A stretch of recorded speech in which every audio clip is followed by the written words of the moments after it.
Hash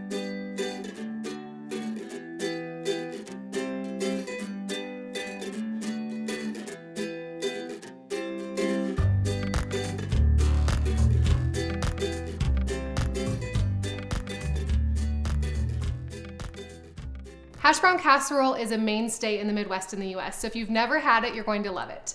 If you have had it, you know that it's typically really unhealthy. So I have a very healthy version here for you, and this makes an excellent make-ahead meal. I just need to chop 1 medium yellow onion.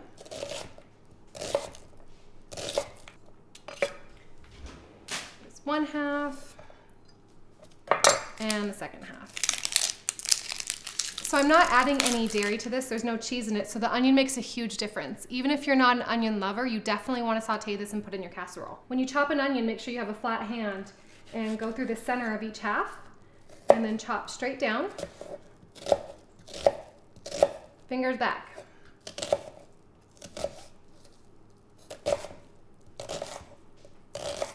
And then straight down. So there's my onion, and then I'll do a bell pepper. You can do a red bell pepper, orange, yellow, whatever color you like, whatever color you have on hand. The onion's making my eyes water. And when you chop this stuff, chop it all about the same size for a really good texture in your casserole. In my house, we call this breakfast a la Angie, because my sister Angela makes this all the time. It's such a great breakfast because it's gluten-free and it's dairy-free, but it's so filling. So even my brother-in-law, who's a total meat and potatoes kind of guy, loves this dish. All right, there's my bell pepper. Now I want 2 cloves of garlic. And if your garlic's really small, you can use 3, but these are actually pretty good size, so I'm just gonna use 2. The onion and the pepper and the garlic really flavor this dish. It's really simple. Just smash these open.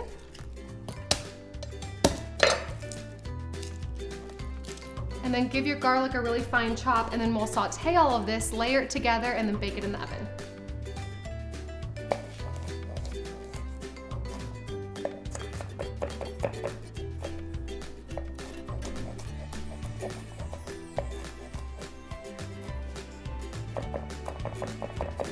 We'll saute this in about 2 tablespoons of extra virgin olive oil over about medium heat for 5 to 7 minutes until it's nice and soft. When you saute your onions and peppers and garlic, start off with your onions and peppers. Add the garlic the last minute so it doesn't burn. All right, I've got my onions and peppers and garlic. This smells so good. I'm going to set it here while I do the eggs because you want to let these cool off a little bit. If you add hot veggies to raw eggs, you can scramble your eggs. I have a 9 by 13 inch baking pan here that I've sprayed with an all natural grapeseed cooking oil spray. And this is like one of the easiest make-ahead meals ever. One of the best parts is that you can actually assemble this, cover it, put it in the refrigerator overnight, and then bake it in the morning. It makes a morning breakfast so easy, but you could also just bake this at the beginning of the week and you'll have breakfast and lunch all week long. I have 1 16-ounce package of frozen organic hash browns here.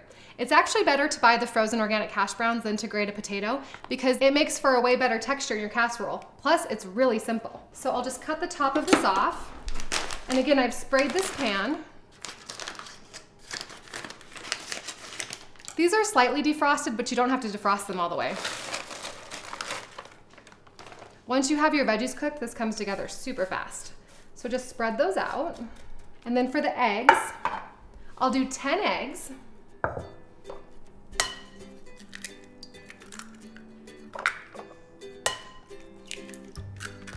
Let's see how fast I can crack 10 eggs.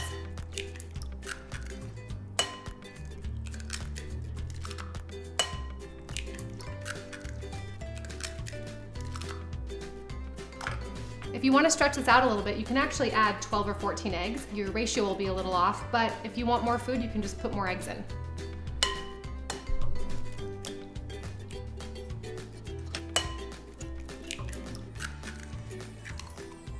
One more.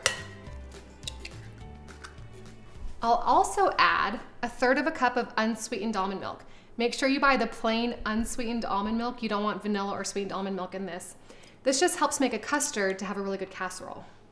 Then 1/2 teaspoon of sea salt. We put a little bit of salt in with our veggies as well. You just want to flavor every layer. Then a few spins of black pepper. Let's just whisk this up. When you make a casserole like this, it's really important to whisk the eggs and the milk together to a uniform mixture. That's what gives you a really nice texture in your casserole.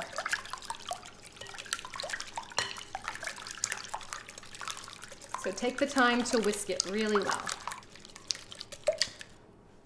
All right, eggs are done. And then we just layer it together. So I've got my hash browns, and then I'll do my peppers and veggies. Yum! This smells so good. The best part is you won't even notice there's not cheese in this. There's so many savory ingredients. When I made this for my brother-in-laws, both of them, I didn't tell them that there wasn't cheese in it and they didn't even notice. So spread that out. And then just pour on your egg mixture.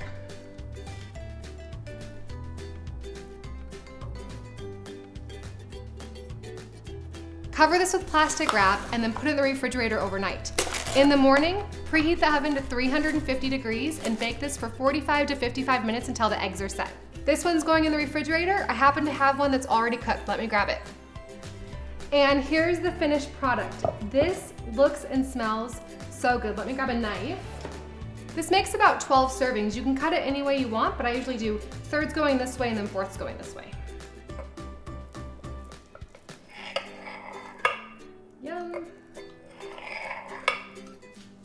Right down the middle, and then 2 halves.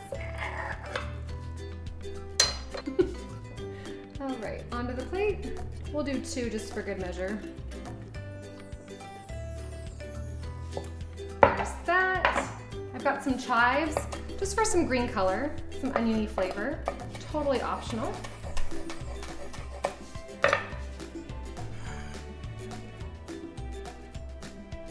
And then I like to serve it with some avocado as well. You could do salsa, you could do hot sauce, whatever your favorite thing to put on eggs would be great.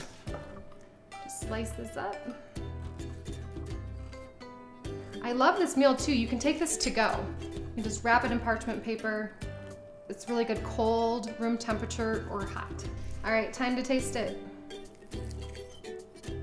You can see all the different layers. Delicious.